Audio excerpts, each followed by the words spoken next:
modulus ataupun elastic modulus is given by 30 times to 10 power of 6 pound per square inch. So yang ni kena be careful lah, inches ni. And given the weight density, okay, you have to be careful with this. This weight density actually refers to, kalau kita tengok kat sini, dia diberi sebagai this number pound per inch cube per isi padu kan.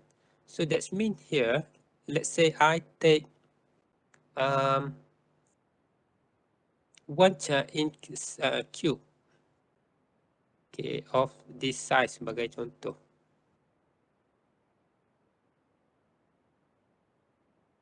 Okay, so this is the small size of a 1 inch cube. So for 1 inch cube ni, dia mempunyai sebanyak ni berat dia. Kan? Kat sini kita ada 3 ni. So maksudnya kat sini dia ada 3 bahagian lah sebenarnya. 1 inch in X, 1 inch in Y, 1 inch in Z direction. You will have this much of weight. And then the plate is subjected to a point load. Dia cakap point load ni, okay. We have force applied at this particular point, which is this point is located at the midpoint in the vertical direction from the top to the bottom. And then kita ada lagi, okay, yang ni kita dah ada body force, kita dah ada point load, then kita ada traction force pula. So all over the surface ni, you can imagine, okay, kita ada mungkin shear friction,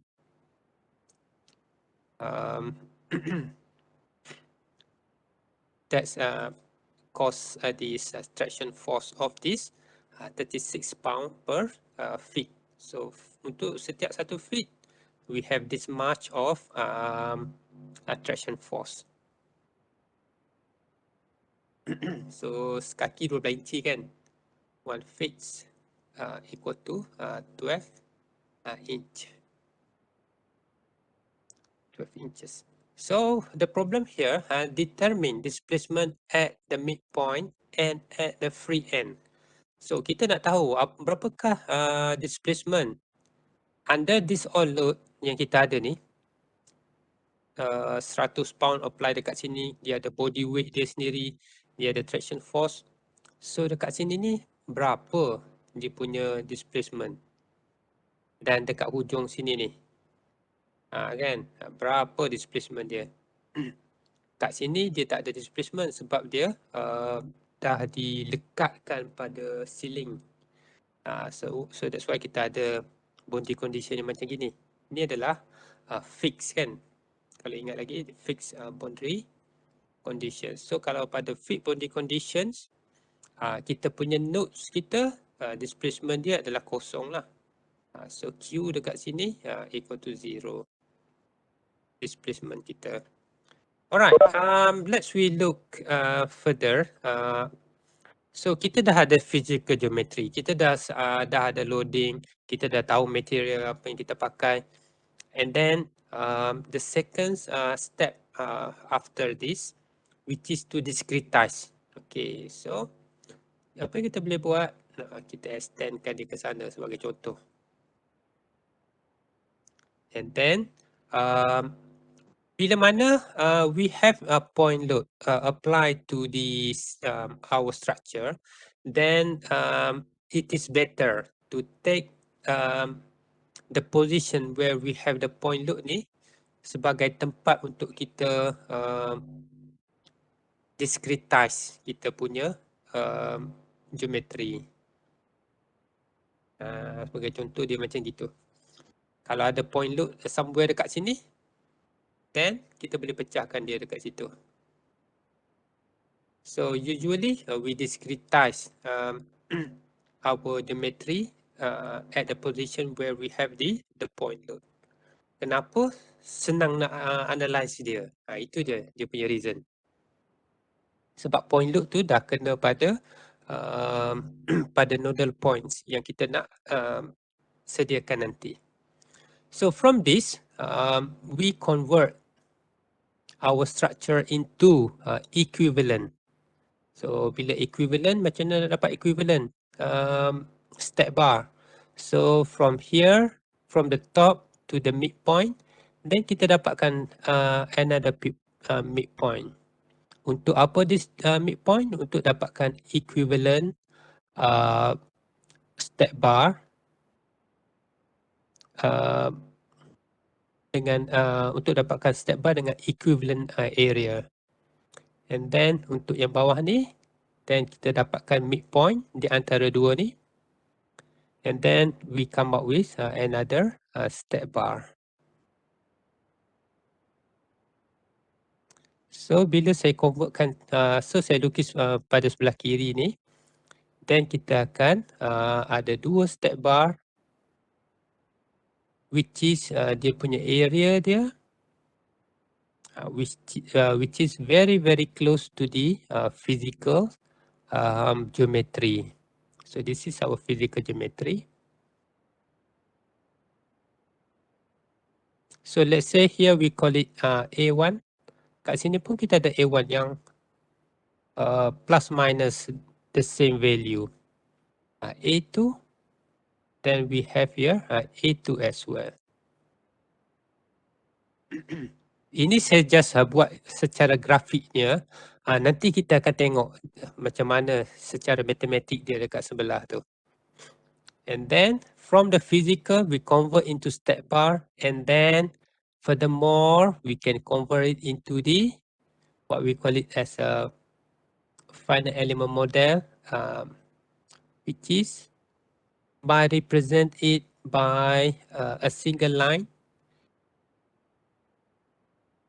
And then from there, yang ni pun kita dah boleh labelkan ni dekat sini. Nodes 1, nodes 2 and nodes 3. Element number 1 and also element number 2. Alright. So sekarang ni kita dah faham how from the physical geometry we can convert it into the step bar and also to the finite elements model based on the line element. Alright. Nanti kita akan patah balik ke sini. So let's we look at the next slide. Okay, dia ada benda yang sama juga sebenarnya. Cuma in this slide, we explain mathematically how we obtain the equivalence area for element number 1 and element number 2, which is, okay, saya kecilkan sikit supaya kita dah nampak dua-dua ni. Alright.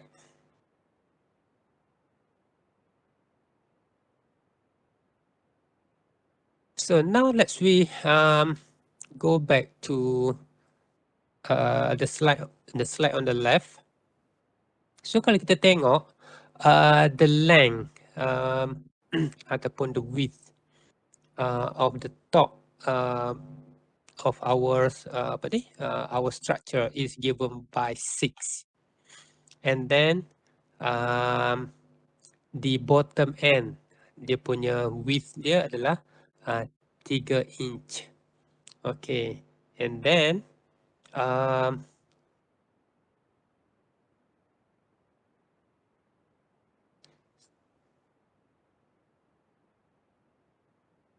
okay, now let's we look at the area. Okay, cross-sectional area ni. Dekat atas ni. We have 6 multiplied by 1. So kita ada 6. And then at the bottom, we have 3 width, then multiplied by 1 in terms of their depth. So we have the cross-sectional area adalah 3 and 6 kan, 3 and 6. Then we need first to determine dekat tengah-tengah ni. So kita ada dua elemen, so kita pecahkan dia dekat midpoint where kita kata tadi kita ada point load apply dekat sana kan. So this will be our transitions lah di antara the two elements. So in this case, we need to determine what is the area, cross-sectional area at this particular points. So to obtain this, itu yang kita dapat kat sini.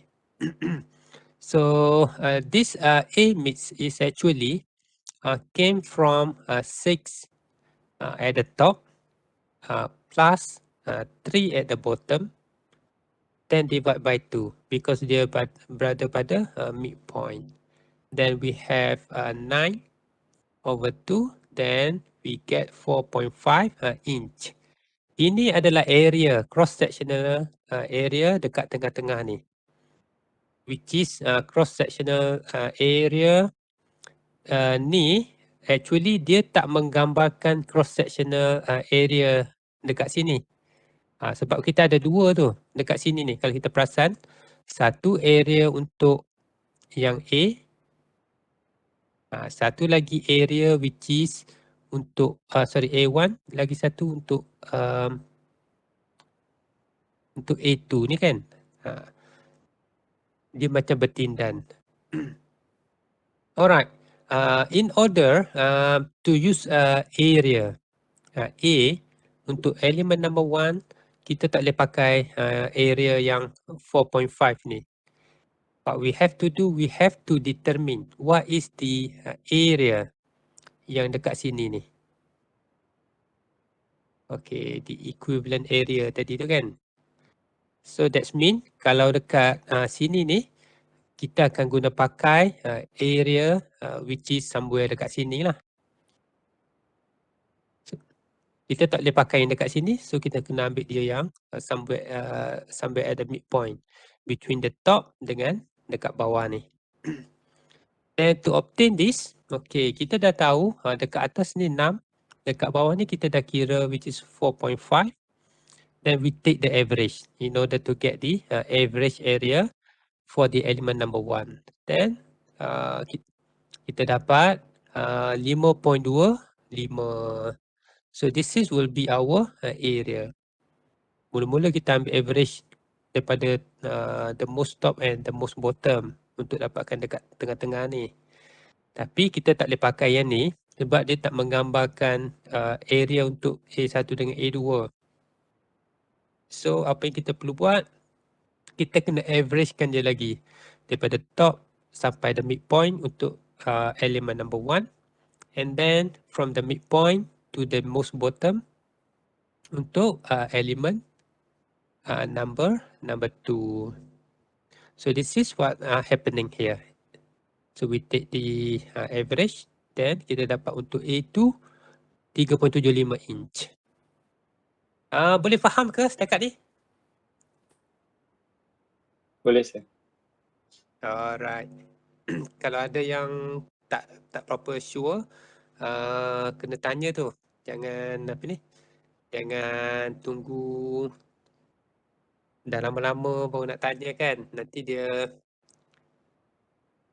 tak ingat.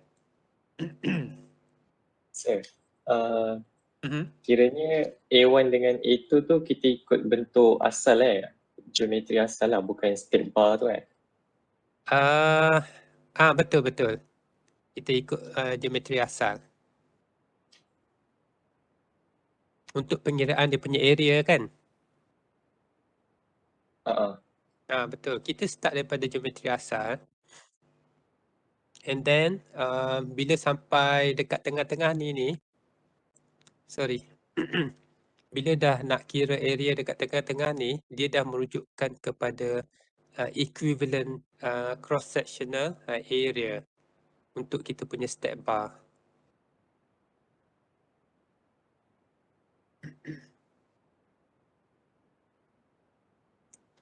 Saya menjawab ke soalan? Menjawab saya. Alright. So, kita nak buat apa dengan area ni? Okay, this area will be used in preparing our element stiffness metric. So untuk setiap elemen, we need to calculate dia element stiffness matrix. So kita akan ada K1 dengan K2. Kalau kita ada banyak elemen, so setiap elemen tu kita kena kira dia punya element stiffness matrix. Kenapa kita kena kira? Sebab K adalah as a functions of area, as a functions of length, as a functions of modulus of elasticity. So dalam satu-satu komponen, area mungkin boleh lain, length mungkin boleh lain, material mungkin separuh atas pakai material lain, separuh bawah pakai material lain. Jadi K pun akan jadi berbeza-beza. Kalau kalau kita ada memang silinder macam gini je, then kalau kita diskretize dia kepada banyak elemen, yang ni kita tak risau. K dia akan sama je lah. 1, 2, 3, 4 kan. K1 sama dengan K2 sama dengan K3 sama dengan K4. Tu senang. Right, let's look at kita punya element stiffness matrix. Okay, as I mentioned just now, we have to prepare element stiffness matrix for each element. Kalau ada 2 elemen, so kita kena kira untuk kedua-dua elemen. So kita ada 2 elemen, kita punya structure kita.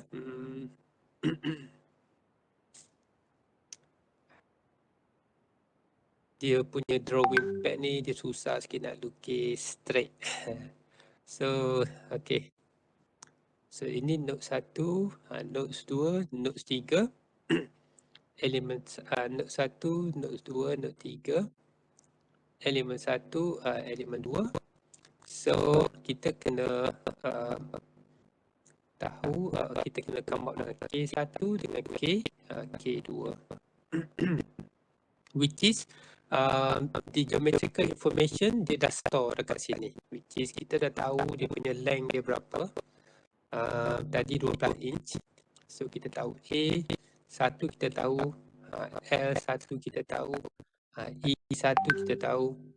Untuk A2 kita dah kira, L2 pun kita tahu dengan untuk elemen nombor 2 dalam this case sama je dengan E1. And then we use this information then substitute dalam K matrix which is diberi sebagai AE over AE, kita ada EE over LE which is area modulus of elasticity divided by the length of each element. So E ni maksudnya elemen. And then we multiply it by, kita ada square 2 by 2 matrix. Alright. So dekat sini dia akan jadi penting ni kita punya elements connectivity matrix. So kalau kita tengok untuk first element, our first element is connected from 1 to 2. Then I recommend you to write on the top of your K matrix. Kita boleh panggil dia sebagai address lah ataupun nodes. So is element number 1 is connected from 1 to 2. So kita boleh tulis dia 1 to 1 2. Ini kita punya area yang kita kira tadi.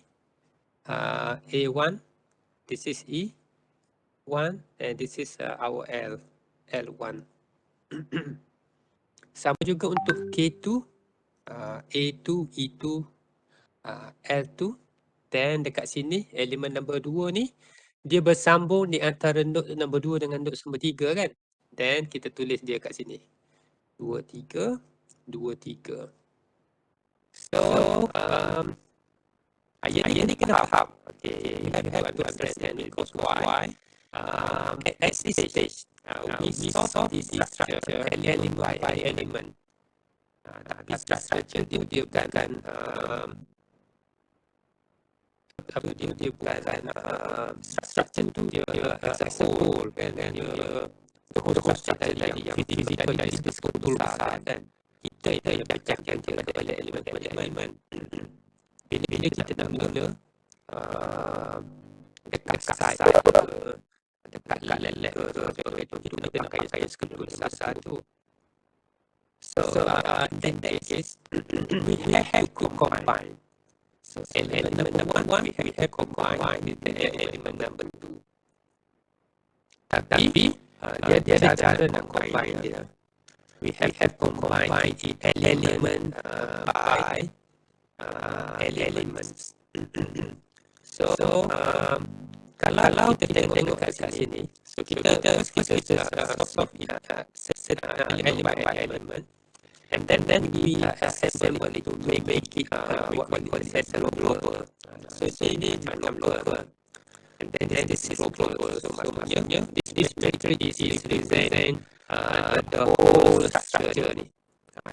Kan? Dan kita tengok kat sini,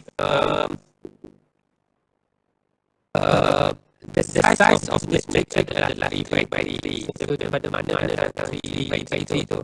So actually dia duduk pada kita punya number of nodes ni. Kalau number of nodes ni dia bigger dia 3, biasanya we have our matrix of the size 3 by 3. So kita tengok kat sini pun macam satu elemen dua the biggest number adalah 3 kan. So our matrix will be 3 by 3. So dalam this case, apa yang berlaku, actually kita dah masukkan 5 multiply dia dalam matrix. And this first value 3.25 kita masuk multiply dia dalam matrix. That's why kita ada 5.25 dekat sini. Bukan satu. Kita ada satu, kita ada satu, bla-bla kita yang elemen satu saja, nilai dia adalah 5.25 kan. And then yang number 30, 26 bagi 12 ni dia sama. Dan kita tak dia dalam bawah. Alright. So yang value yang sama kita letak luar, kita sama untuk memudahkan kita combine dia aja, macam-macam dia ada dalam. Alright. Untuk the way we plug in the number dalam kita matrix ni, which is according to the address lah. Kalau satu kita cari dekat sini. Kat mana yang ada satu dia berlaku dekat sini je. What is the value? 5.25 multiplied by 1, we got 5.25. Untuk position 1, 2 in our matrix. So kita check 1, 2 kat mana berlaku dekat sini juga. Which is kita ada negatif 5.2, 25. So value dekat sini. And then we look again 1, 3. Ada tak 1, 3? Dia tak ada connection dia antara satu dengan dua kan. Satu sama dengan dua je. Dua sama dengan tiga je. Satu itu kita sama dengan tiga. Dia tak ada sama direct lah maksudnya. Direct connection. Dan dalam matrix dia tak ada. Satu tiga dia tak ada. So we just take it 0. Then we make the same process until you found out dia ada overlaps. Overlap dia berlaku pada the nodes number 2, which is pada element 2 tu. Tadi ada index 2 dengan element number 1 dan index 2 untuk element number 2. So dekat sini ada 5.25.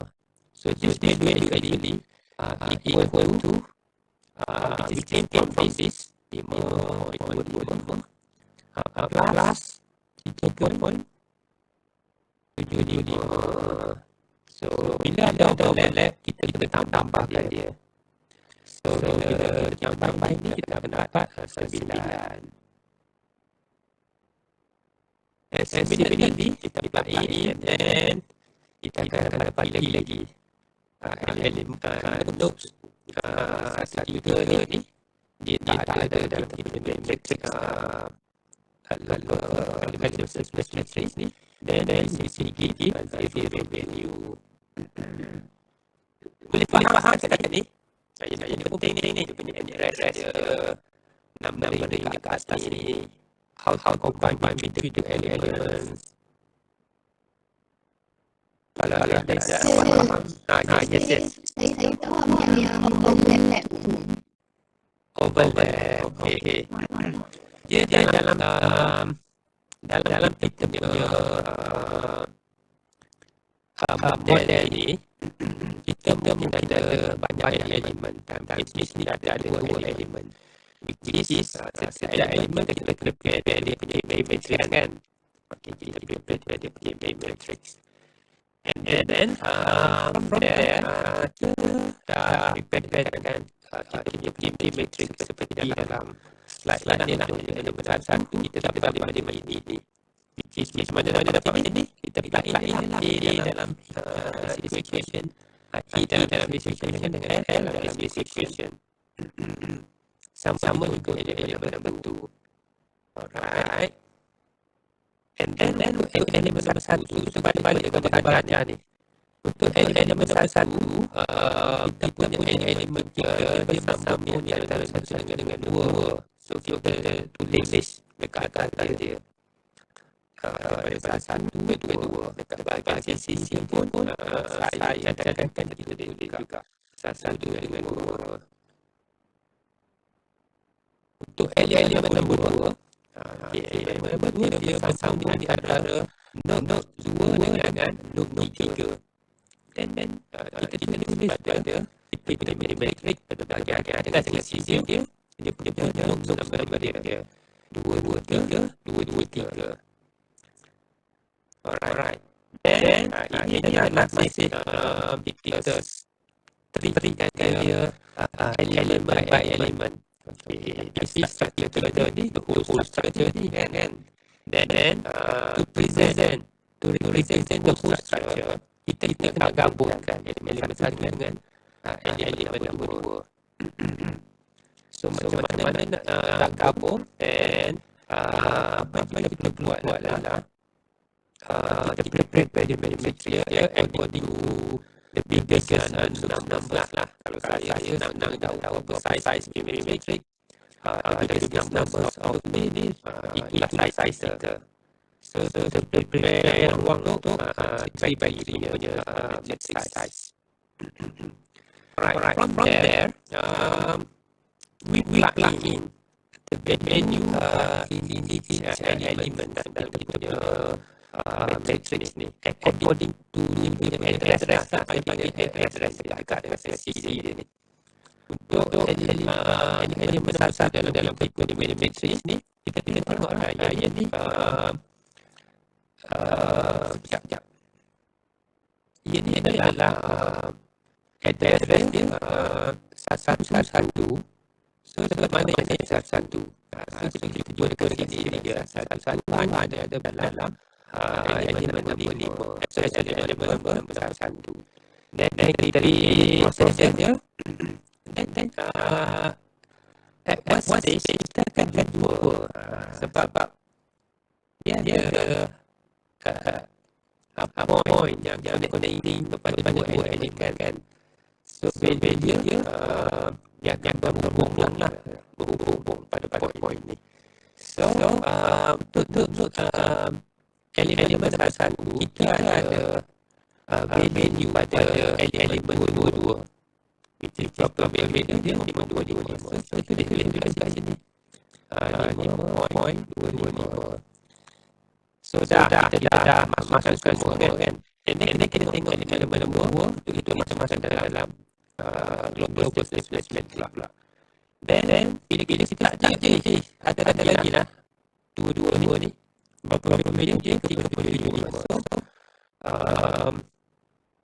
dua ni dan tambah value dia 3.25 which is 16 lah. Dan ada lagi tak? yang overlap. 2, 3 tak overlap dalam dekat sini je. 3, 2 dekat sini je. 3, 3 dekat sini je. So dia tak ada overlap. So bila yang overlap ni kita just tambah dia. Dan kita substitutekan dia dekat sini lah, dekat position. Boleh faham ke? Thank you. Okay, alright. So whatever number yang overlap, kita just tambah dia. Alright, from there, dia ada rules dia. Dia ada rules dia.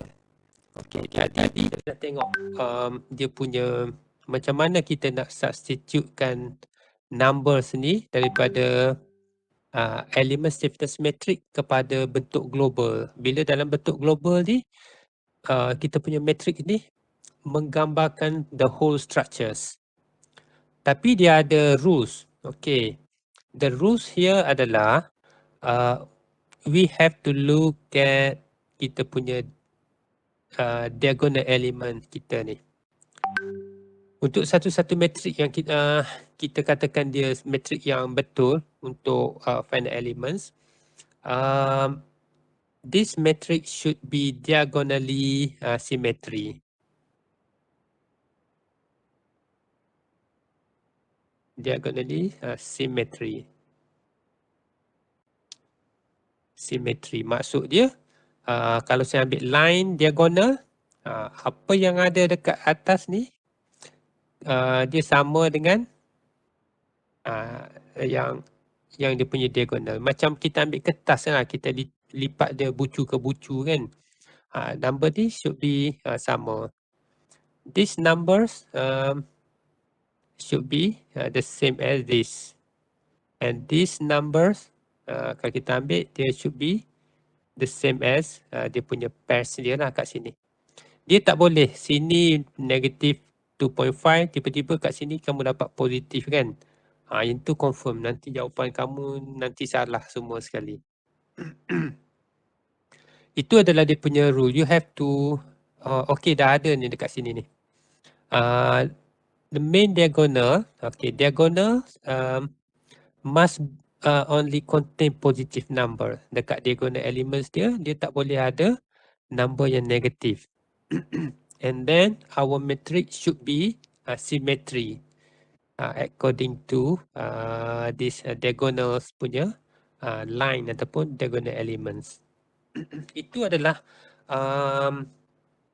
the way lah for you to check whether matrik yang kamu prepare tu betul ke salah sebelum kamu solve dia lebih lanjut kan. Sampai dekat stage ni, check simetri ke tak aku punya matrix. Dia guna elemen ni positif, ada negative value tak. Kalau semua tu okay, then you should be happy lah. Alright, now we have done preparing the K. So this is our K, the big K, which will be used in the system of linear equation nanti. Ini yang kita akan pakai dalam system of linear equation. Alright, kita dah prepare K, Q, which is our unknown. And then let's look at the Q. So apa yang akan berlaku kepada Q? Alright, we have discussed just now that this body force will be acting at the center of gravity, which is how much the value untuk for this volume kita ada 0.2836, tapi kat sini kita ada length of our elements, and then from this we have to transfer the body force that initially acting on the center of gravity to the what we call it as equivalence nodal force at each nodal nodal point. And then kita ada lagi tu untuk elemen nombor 1 dan 2. Untuk elemen nombor 1. Untuk elemen nombor 2 pun sama. Then we have to transfer for the element number 2. Dia punya size dia dekat bawah dia macam gini kan, tapered kan. So the size, the weight of the element number 2 will be slightly smaller lah. Then we transfer it to element number 2 and element number 3. So kat sini pun kita ada FP juga. So what is the equation? Equation tadi yang kita guna pakai adalah kita ada apa tadi untuk force due to the body force, which is given by apa? A, L, F, B over 2. Then kita ada vectors 1 and 1. So kalau kita ambil equation, this equation apply to the our first element. So let's say kita pakai F besar lah kat sini, tak nak keliru dengan F yang ni. So A1 kita dah kira, this is the value, length of the elements which is equals spacing 12. Okay, untuk elemen number 1, dia punya body force dia pun diberi sebagai FP, which is 0.2836 pound per square inch. Then kita just simply masukkan je this value dalam kita punya equation. Divide by 2. Then, okay, dekat sini kita boleh tulis juga. Untuk elemen nombor 1, dia bersambung antara node 1 dengan node 2. So kita boleh tulis 1, 2. Untuk elemen number 2, then kita substitute the same way. Then kita benda ni untuk elemen nombor 2 kita bahagikan. Okay, kita distribute this body force to nodes number 2 and nodes number 3. So 2 and 3. Okay, this is again when we view it secara elemen secara local lah. Then again we have to combine it. We call it we have to assemble it to represent the whole structure. So macam mana kita nak combine dia? Sama juga kita combine dia. Macam kita combine K element kita tadi. So kita buat kat sini untuk yang constant ni kita letak dia ada luar je. And then 5.25 kita masukkan terus ke dalam. And then 3.75 pun kita masukkan ke dalam. And since kita ada 3 node, then as I mentioned earlier, the biggest of our matrix of vectors will be in the size of 3 by 1. 3 rows, 1 column. Then untuk rows nombor 1 tu kita tengok kan, untuk the first value 5.5 is came from this one.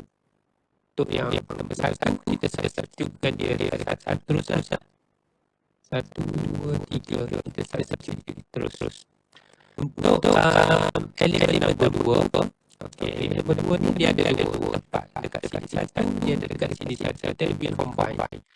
Similar to what we did just now for the K. So we have 5.25.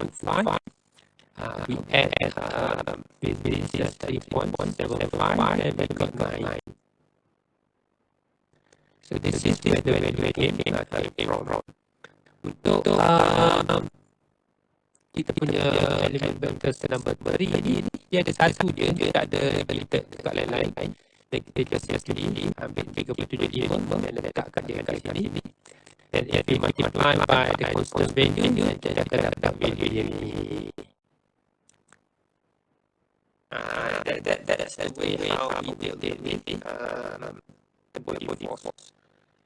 The body force is actually acting at a certain gravity that we have to convert it into the equivalent nodal force. Macam mana nak buat dia? Kita pakai dia equation ni.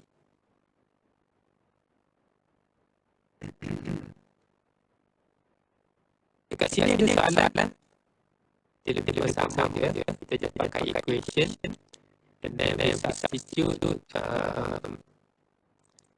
after we substitute into the equivalent of the force, then we assemble it.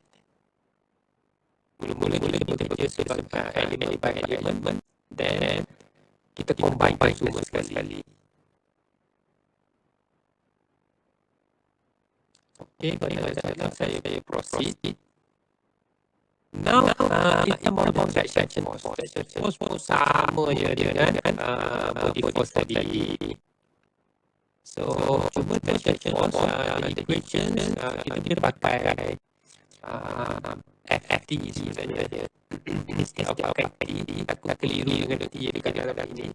This T and this T is the same as tadi. Saya pakai FT. Which is equal to TL over 2 multiplied by 1 and 1. So this is our traction force. Okay. And F is the equivalent traction force. So dekat sini ni saya rasa instead of pakai T, saya pakai FT. Okay, dekat sini dia pakai FT. So this is very straightforward as well. We solve for each element and then we combine it. Okay, the way it works are similar to body force. This is our nodes number 1, 2, 3, and 1, and 2. So the traction force may acting all over our structures, surfaces, and then we have to convert it into equivalent nodes for the nodes 1 and 2 to element number 1, then transfer it to the nodes number 2 and nodes number 1 and number 3 for the element number 2.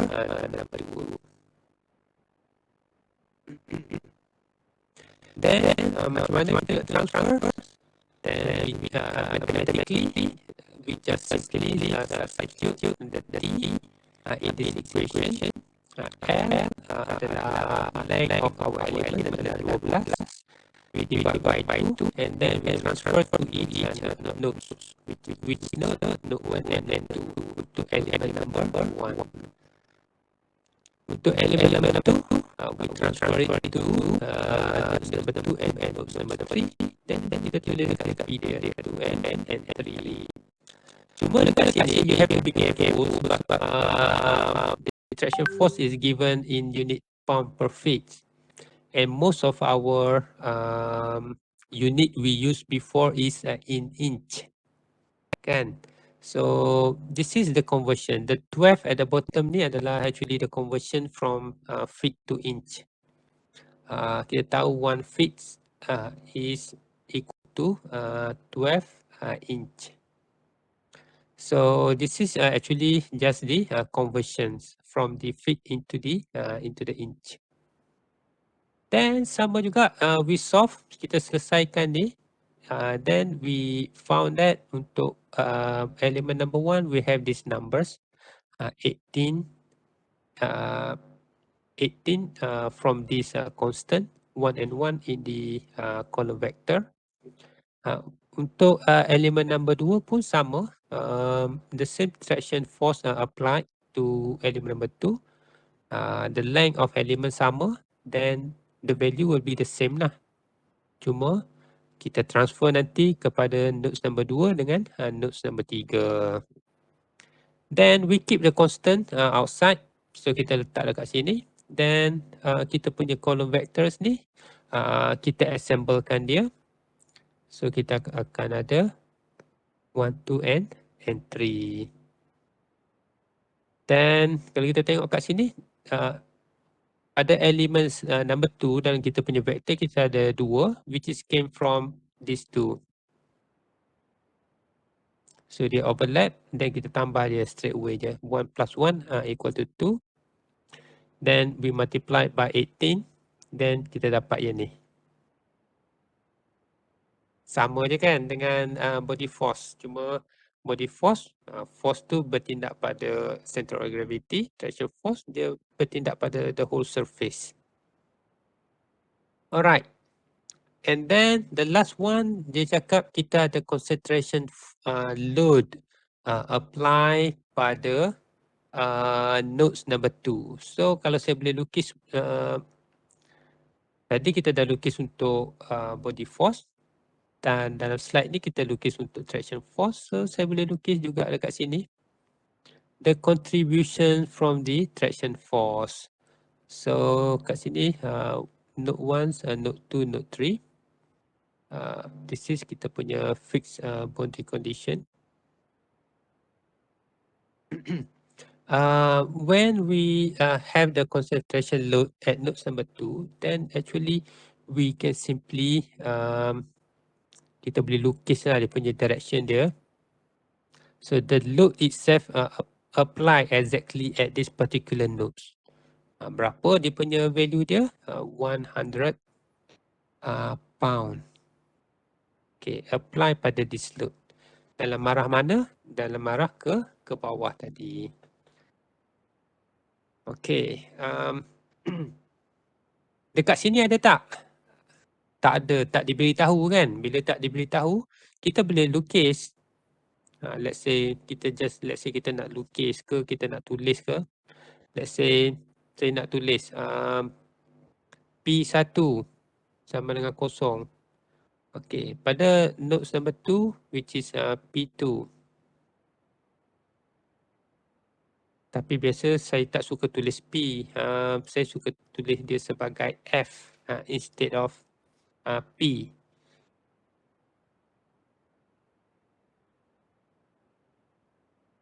Sekejap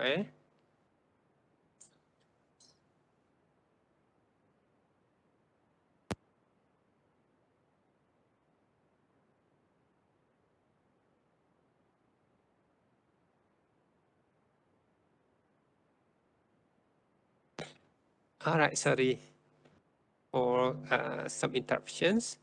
Okay, in this case, for the point load pun saya suka pakai F sebab kita nak samakan dengan KQ equal to F tu tadi.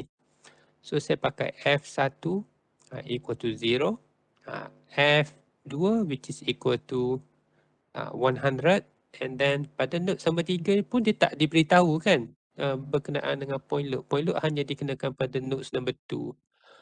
Then we can say that F3 equal to 0.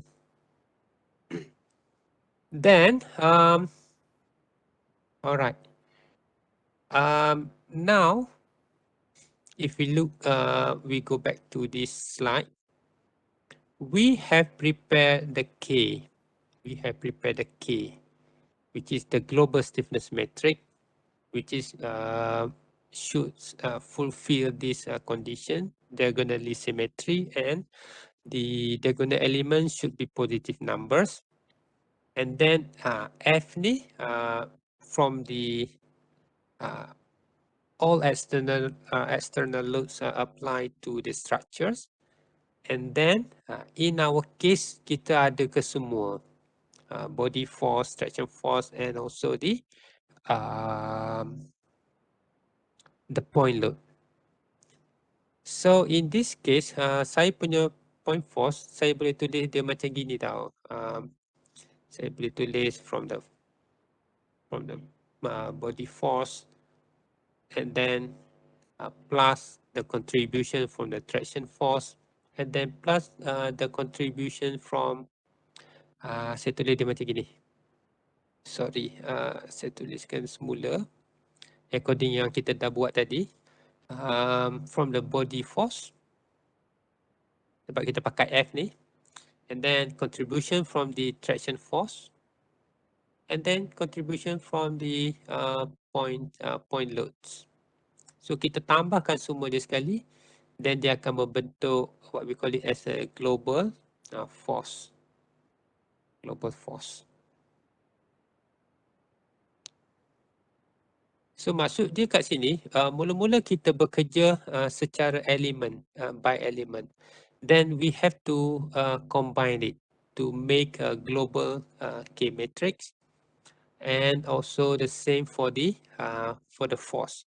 So kita tengok force apa yang ada dalam exam ke test, force apa yang dinyatakan, yang tak dinyatakan tu kita abaikan je. So yang dinyatakan dalam kes ni, ketika tiga forces ni dinyatakan, so we have to calculate it. We have to consider it, then we combine everything, then you will get something like what you have in your slide lah. Sorry. Cuma dalam slide tu dia just terus tambah macam gini. So kalau orang yang tak faham tu, dia terus terfikir, ni number apa pula ni kan. Actually this F which is came from, this is the F global lah. I can say that this is the total force that contribute from the yang kita ada tadi, force due to the body force. Actually this part dekat sini ni. And then we have a force due to the traction force, which is came from these numbers. And then we have the force due to the point load, which is yang ni. So dia ada tiga ni, actually dia dah masukkan dalam satu set of equations ni. Then dia punya result adalah bila kita addkan dia row by rows, then we will get, this is the total force contributed from the body force, traction force, and point load that acting on our structure tadi tu, dalam tapered structure tu kan. Ada load apply sini, kita ada traction force, and then kita ada body force. So bila kita combine semua ni, and then this is the amount of force that applied to our structures, considering kita ambil the value dekat situ satu, kita ambil value dekat situ satu, kita ambil the value dekat situ satu kan, dekat nodes 1, 2 and 3. Then when we have this, we rearrange the equation supaya dia dapat ditulis dalam bentuk system of linear equation. So kita susunkan kita punya K tadi. This is our K tadi. K G, global K. So this is the displacement. Okay, setiap nodes tu dia akan ada displacement. 1, 2, 3. So setiap node akan ada displacement. Then you can write Q1, Q2, and then at node number 3 dia akan ada displacement. Kita panggil dia sebagai Q3.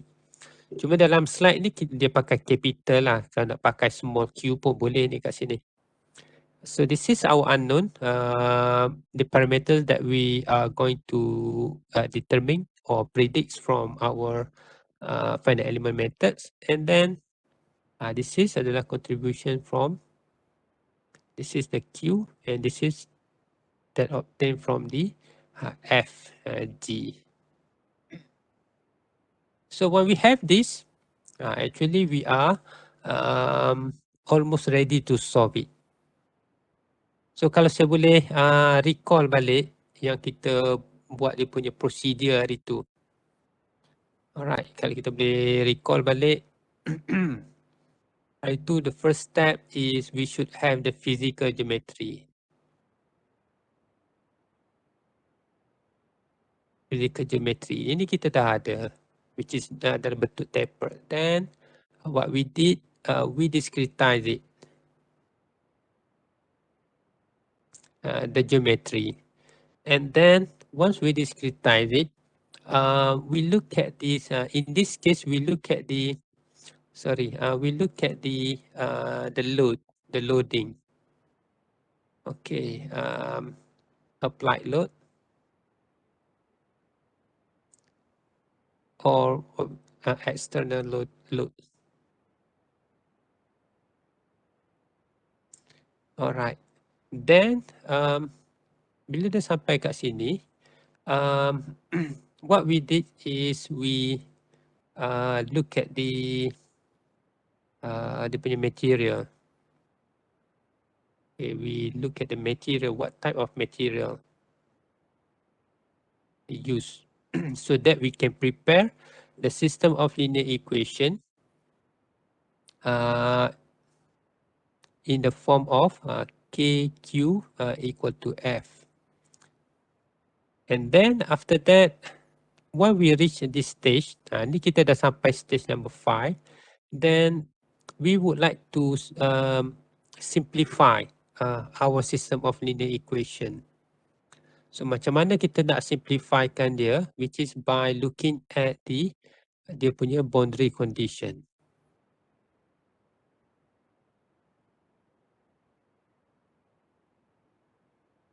So we look at the boundary conditions. Alright, now let me focus on this. Okay, on the slide.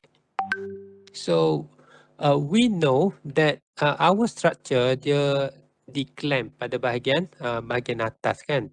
So it is likely on the top, the most top of our structure is clamped to the ceiling, which is berlaku pada node number 1. Then when we have the fixed boundary condition, so this is the fixed boundary condition. So dia kita clamp, so we have to apply fixed boundary condition. So when we apply fixed boundary condition exactly on the nodes number 1, then this node under whatever kind of load, we assume this particular point is not moving at all in all direction. So that's mean here Q1 tak akan ada displacement sebab kita assume kita fixkan dia to the ceiling kan. Then this will be equal to 0 in term of dia punya displacement. When we come up with this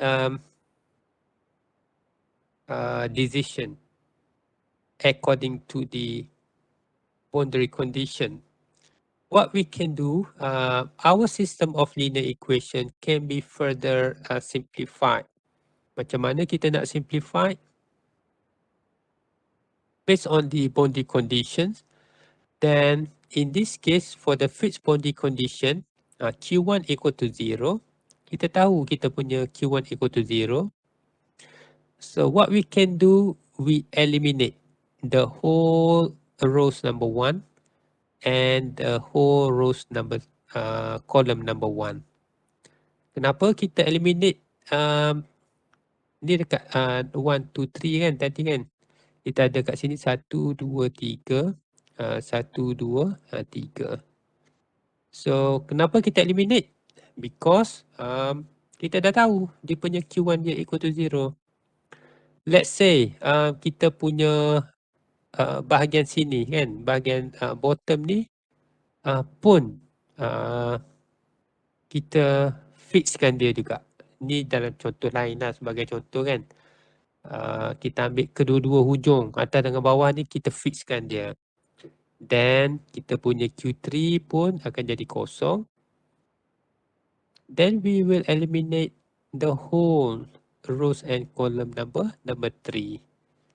So dalam case ni kita hanya ada satu unknown je lah. So dia punya solution dia very direct lah kan. So we eliminate the row and columns according to the fixed boundary conditions that apply to our problems. Ni untuk fit body condition je yang kita boleh eliminate the rows and column. So now as you can see, after we apply the body condition, our system of linear equation has reduced from 3 by 3 in term of its size kepada 2 by 2. So dia jadi lagi simple kan. So daripada 3 unknown kita dah tinggal 2 unknown. Then from there, when you have this, ini yang di-explain dekat sini lah. So when you have this, then your system of linear equation now become smaller in its size. Then apa yang tinggal hanyalah yang selepas kita eliminate. So kita ada 2, 3, 2, 3 dengan 2, 3. So ini je yang kita tak tahu. Then from this stage, we can use the Gaussian elimination. Actually, bukan Gaussian elimination je yang kita boleh pakai. Gauss-Seidel, kita ada iterative method. Cuma untuk our course, we limit our discussions on this Gaussian elimination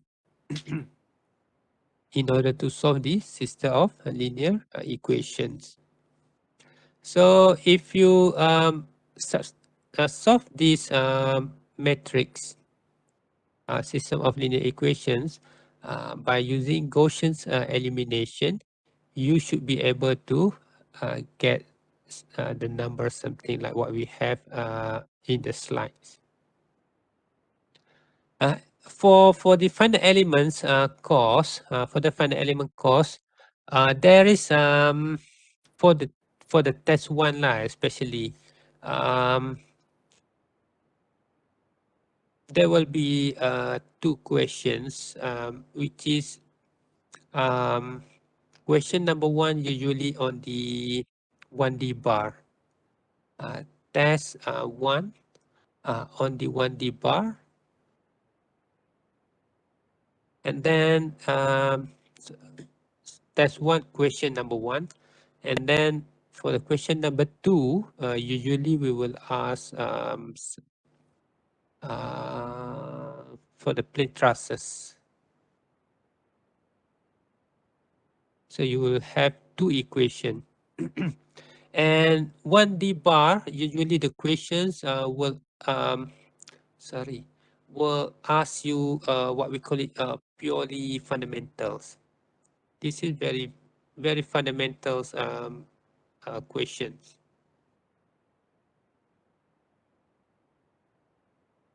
Fundamental. And then the plane trusses, you have to maybe for the first 1D bar, you may not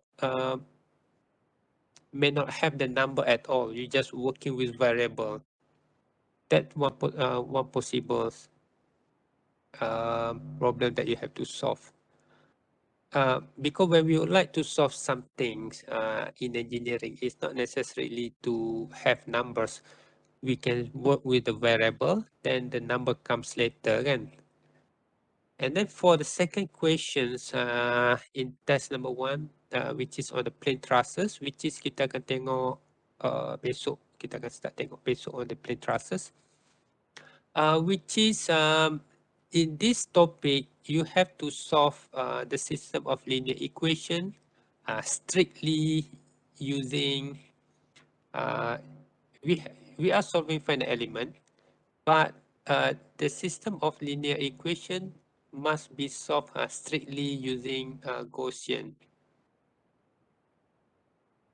elimination. And I would like to remind you that there is a big portions of mark on this Gaussian elimination. So hopefully cari je problem apa-apa dalam internet tu on the solving of system of linear equation. Cuba solvekan pakai Gaussian elimination. Cuba practice solve manually kan. How long you need to solve at least 3 by 3 punya equation, berapa lama nak solve. Sebab test 1 is just 1.5 hour. 1.5 hour untuk ada question 1 and question 2. So you have to be able to manage your time properly. Sebab as we go through sampai this stage, finite element tak susah kan, cuma dia ada banyak numbers. You have to key in, salin banyak numbers. Dan dekat situ biasanya bila student kadang-kadang tersalah masuk number disebabkan oleh kelalaian. Actually based on my observations from several years teaching finite elements, I think I managed to change student perception yang dulu bila student dengar finite element tu susah je, susah, semua takut kan. But now it seems like finite element ni bukan subjek yang very killer pun sebenarnya pun. Senang je kan. If you go through properly, tengok tadi, actually benda tu senang je pun. Cuma dia ada teknik dia that you have to follow, and then you have limited time actually. Kalau you tak practice, saya guarantee kamu tak sempat nak solve.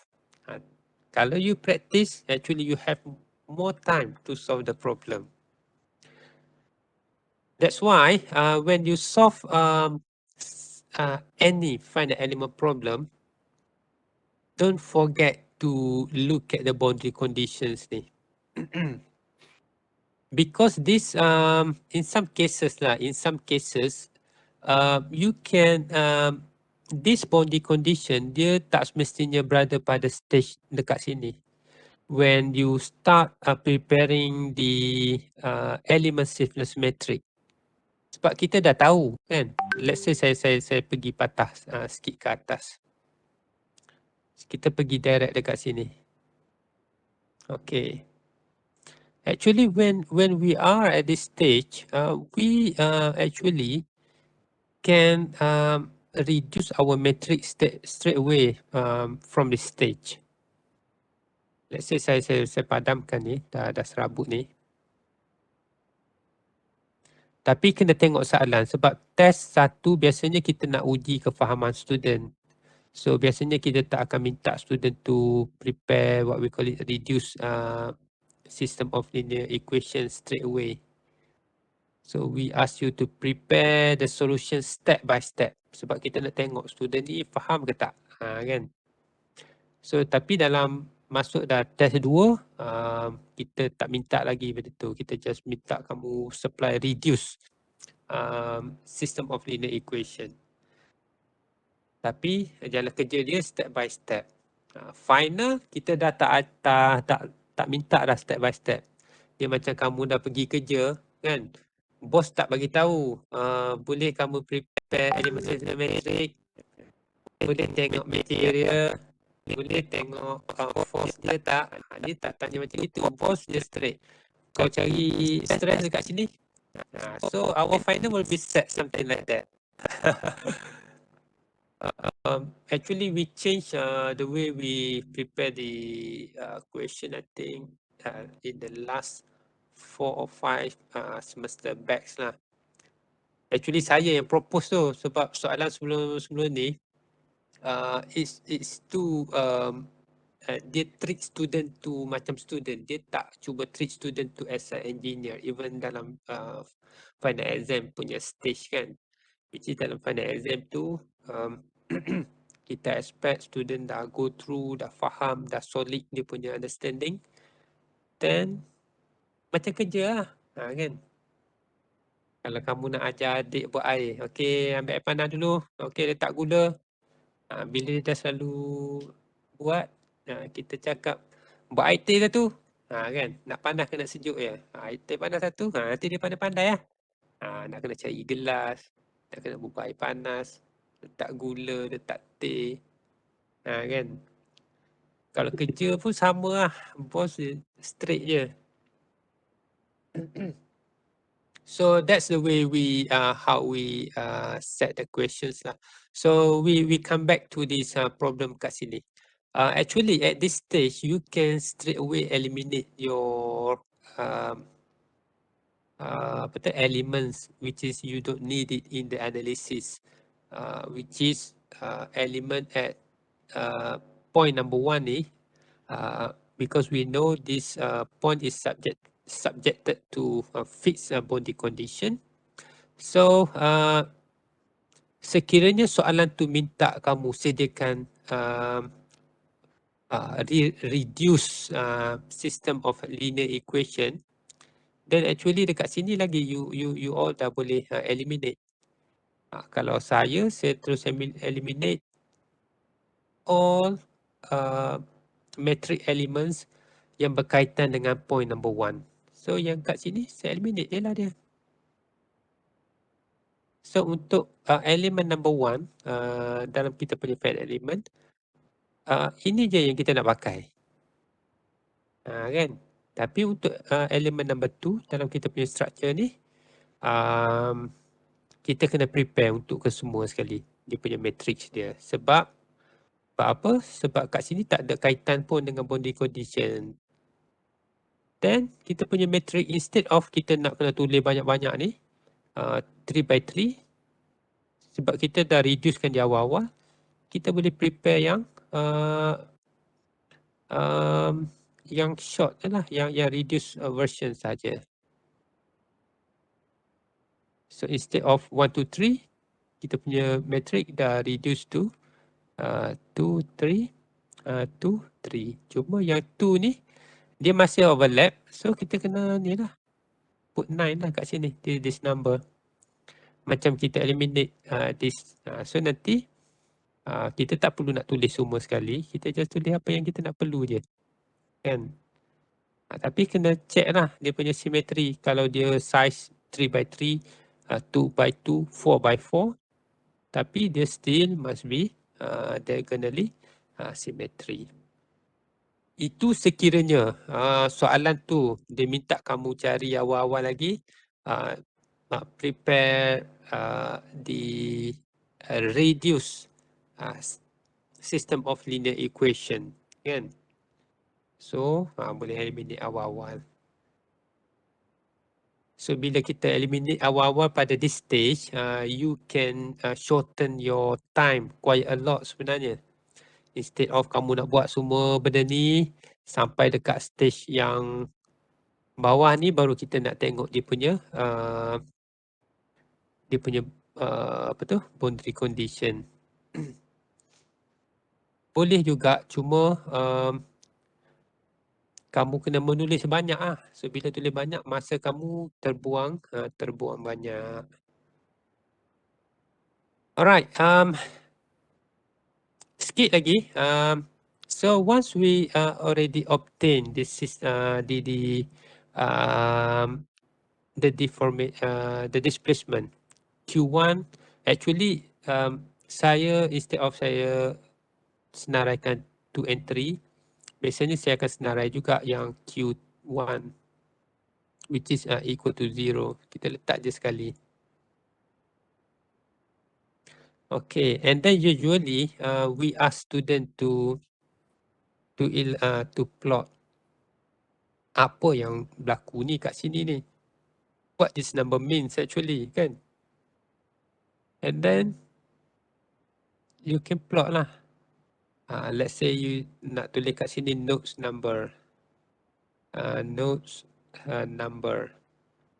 So bila node number ada 3 nodes dia, then node 1, node 2, node 3. And then paksi Y apa pada paksi Y? It can be, in this case kita punya paksi Y kita adalah displacement in unit apa? Inch. Alright, now plot what is happening to our structure under this load.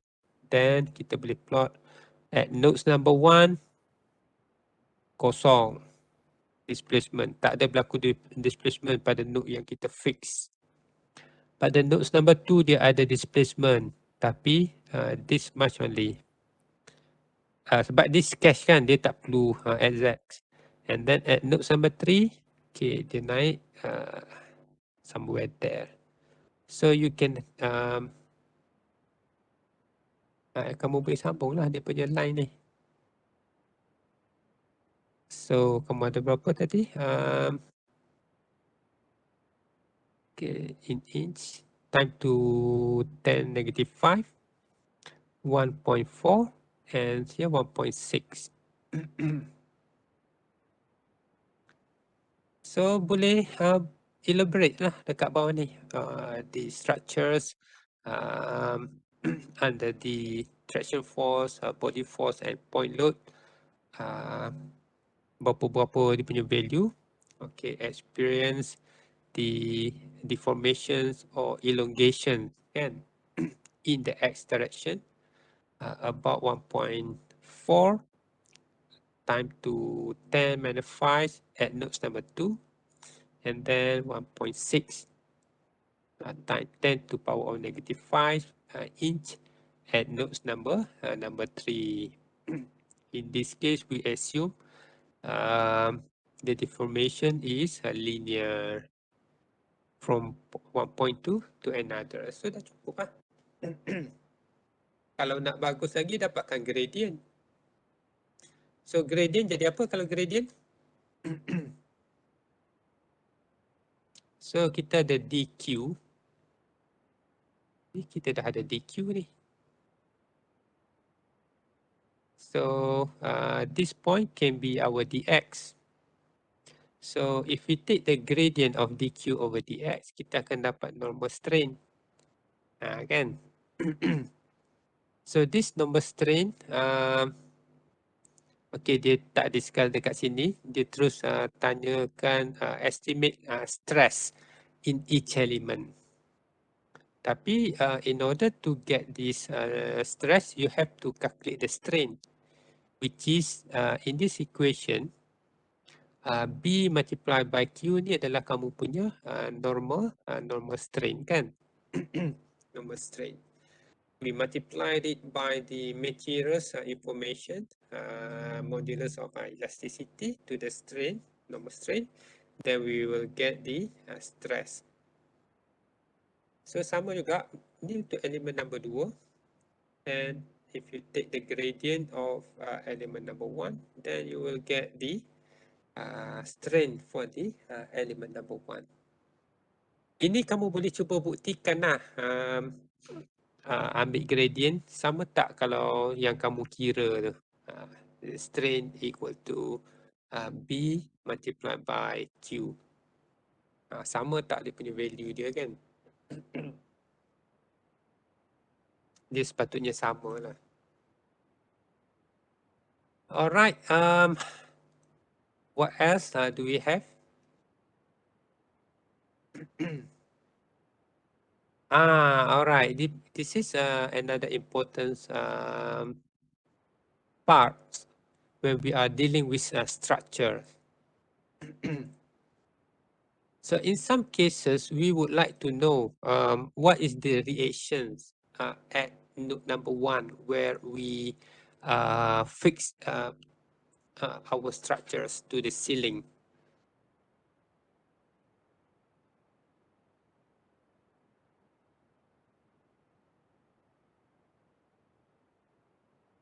Kejap ya.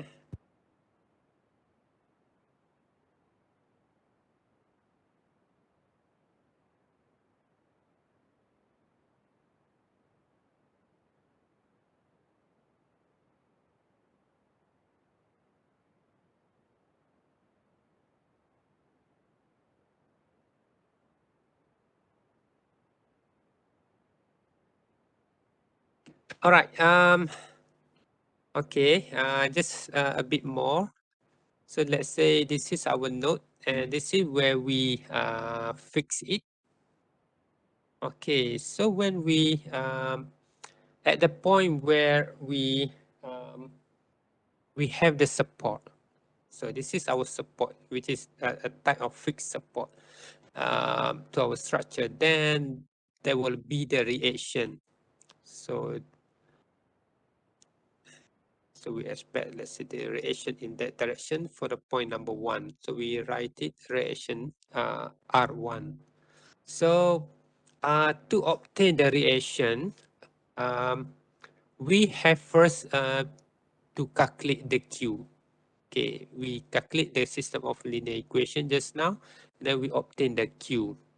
And then from there, the system of linear equation can be modified. So KQ, initially kita hanya ada KQ equal to F, right? In order to determine the Q. And then in order to determine the reaction, then we have to add our equations on the right hand side dekat sini ni by the terms for the reaction. So kalau kita tengok dekat sini ni, dalam slide ni, this is our K. Sama yang kita ada sebelum ni. Q, which is we already calculate Q, then kita just guna the value semula. And then F, this is our F. This is our F. And then R is actually can be written as R1 plus R2 plus R3. Tapi apa tu, dia punya support hanya berlaku pada positions nodes 1. So yang ni kita boleh ignore lah yang ni.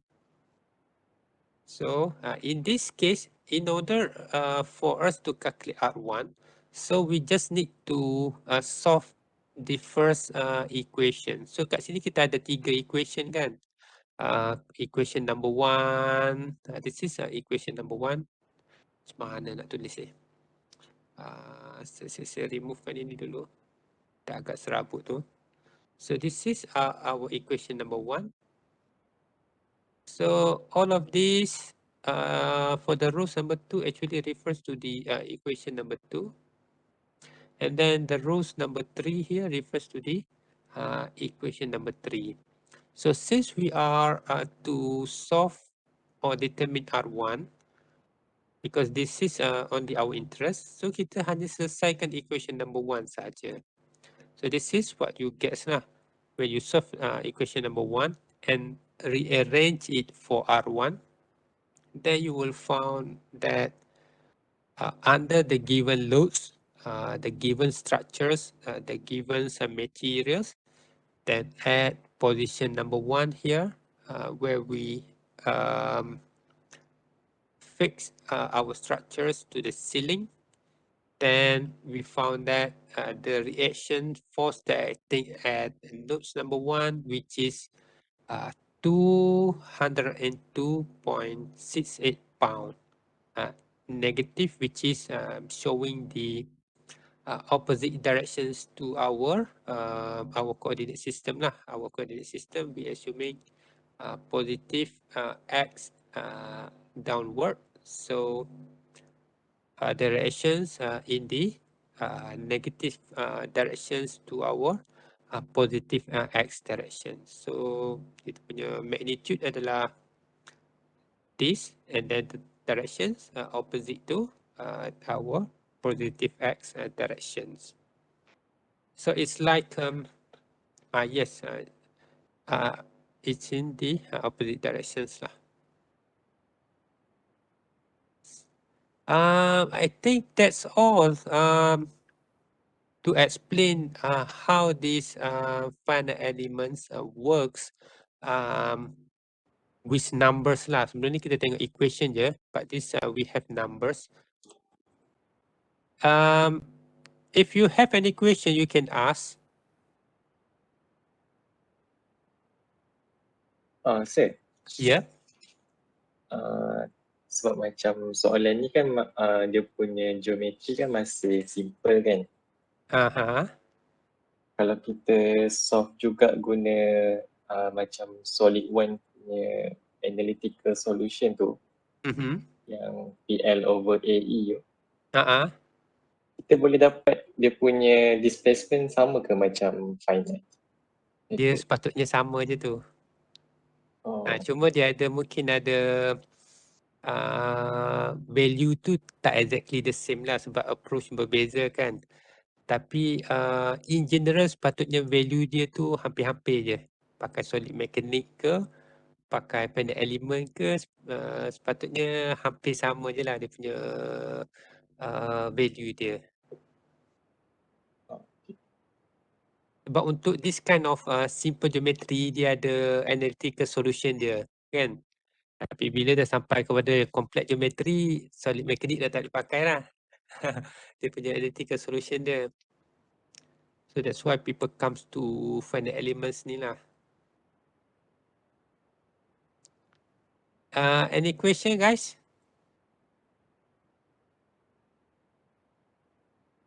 Alright, dekat sini pun dalam slide ni dia kita ada another sample solutions. Untuk dekat sini dia tulis quiz, tapi I hope you can try yourself lah. Start to work from very scratch, then try to set the time. Sebab bagi saya finite element is not